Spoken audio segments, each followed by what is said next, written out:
Ekitabo kya Zaaburi eshura ya 64 okushaba okurindwa abazigu abarikuturwanisa bwesherekye. Aha mukuru w'abeshongozi, Zaaburi ya Dawudi. Hurira akaryo kuganya kwanje, ayi Ruhanga, okize amagara ganje okutiina abazigu.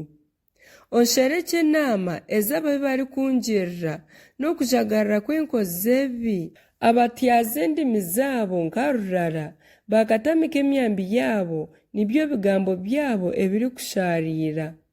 Ngu babone kurasha otiine rubanja bamugweriire, barahuke kumurasha batari kutiina.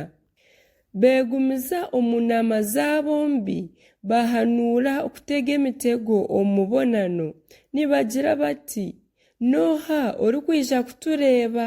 Nooha orikubaasa kuzoora ebibi byaitu? Ahakuba enama ezitugizire n'ez'obwengye. Ebiteekateeko by'omu mutima gw'omuntu biri hare. Konka Ruhanga aryabarasha, abahutaazi aho n'aho, atyo abamareho, bazire orurimi rwabo. Boona abaribareeba baryazongoza emitwe. Obwo nibwo abantu boona baritiina, bakamanyisa omurimo gwa Ruhanga, kandi bakateekateeka munonga aha biyakozire.